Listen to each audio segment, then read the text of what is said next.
ഊട്ടറ ആലമ്പള്ളം പാലം ഡിസംബറിൽ പൂർത്തീകരിച്ച് തുറന്നുകൊടുക്കും. ജനങ്ങളുടെ ചിരകാല സ്വപ്നമായിരുന്നു പാലം. സ്ലാബ് വർക്കുകൾ പൂർത്തിയായി. അപ്രോച്ച് റോഡിന്റെ നിർമ്മാണ പ്രവൃത്തികൾ നടന്നുവരികയാണെന്ന് കെ പ്രേമൻ MLA പറഞ്ഞു. പാലം യാഥാർത്ഥ്യമാവുന്നതോടെ മിനി ബൈപ്പാസായി മാറും. നിർമ്മാണ പ്രവൃത്തികൾ വിലയിരുത്താൻ ഊട്ടറയിലെത്തിയതായിരുന്നു MLA. കൊല്ലങ്കോടുമായി ബന്ധപ്പെടാതെ പയ്യല്ലൂർ മുക്കുവഴി നെന്മാറയിൽ എത്താമെന്നതാണ് പ്രത്യേകത. നേരത്തെ നിലമ്പതിയായിരുന്നു.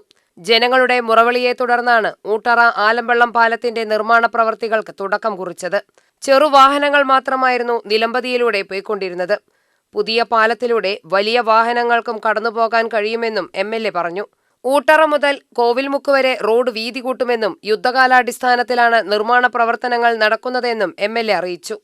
യുദ്ധകാലാടിസ്ഥാനത്തിൽ തന്നെയാണ് ഈ വർക്ക് മുന്നോട്ട് പോയിക്കൊണ്ടിരിക്കുന്നത്. അടിയന്തരമായി ഇതിൻ്റെ ഇനി അനുബന്ധ പ്രവർത്തനങ്ങൾ ഒരു മാസം കൊണ്ട് തന്നെ ചെയ്തു തീർക്കുക എന്നാണ് കോൺട്രാക്ടർ ഉറപ്പ് തന്നിട്ടുള്ളത്.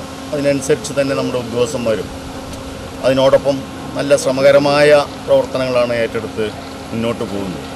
എന്തായാലും ഈ ഒക്ടോബർ മാസത്തിനുള്ളിൽ ഇതിൻ്റെ ഉദ്ഘാടനം കഴിക്കണം എന്ന ആഗ്രഹമാണ്. അതിനുവേണ്ടി പണി പൂർത്തീകരിക്കാൻ ആവശ്യമായിട്ടുള്ള ശ്രമങ്ങളാണ് ഇപ്പോൾ നടത്തിക്കൊണ്ടിരിക്കുന്നത്.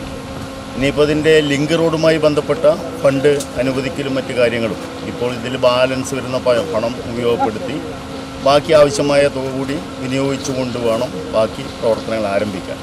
എന്തായാലും ഒക്ടോബർ മാസം 30-നുള്ളിൽ ഇതിൻ്റെ പണി പൂർത്തീകരിക്കുക എന്ന ലക്ഷ്യത്തോടു കൂടിയാണ് മുന്നോട്ട് പോയിക്കൊണ്ടിരിക്കുന്നത്. അപ്പോൾ അതിൻ്റെ കോൺട്രാക്ടറും നല്ല ശ്രമം അതിൽ നടത്തിക്കൊണ്ടിരിക്കുന്നുണ്ട്. അതിൻ്റെ സാങ്കേതികമായ വിഭാഗം അല്ലെങ്കിൽ വർക്കുകൾ സ്പീഡാക്കുന്നതിന് വേണ്ടി ഉദ്യോഗസ്ഥന്മാരുടെ ഭാഗത്തുനിന്ന് നല്ല ശ്രമങ്ങളുണ്ട്. അതിനാവശ്യമായി വരുന്ന എല്ലാ പ്രവർത്തനങ്ങൾക്കും ജനപ്രതിനിധികൾ എന്നുള്ള നിലയിൽ ഞങ്ങളെല്ലാവരും ഒപ്പം തന്നെയുണ്ട്. ഇപ്പോൾ ലിങ്ക് റോഡും ഈ പാലവും വന്നതോടുകൂടി ഇപ്പോൾ നിങ്ങൾക്ക് കാഴ്ചയിൽ തന്നെ മനസ്സിലായിട്ടുണ്ടാകുമല്ലോ. ചെറിയ പുഴ പോയി വലിയ പുഴയായി, ചെറിയ പാലം പോയി വലിയ പാലമായി.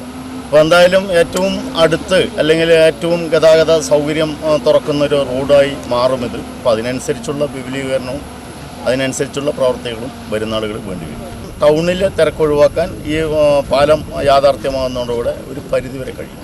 ഗ്രാമപഞ്ചായത്ത് president Shobhana Jayaprakash, vice president Rajeev, Kollengode ഗ്രാമപഞ്ചായത്ത് vice president Rajan, ward member Kameswaran, Shivan, assistant executive engineer Shiji എന്നിവർ MLAയോടൊപ്പം ഉണ്ടായിരുന്നു.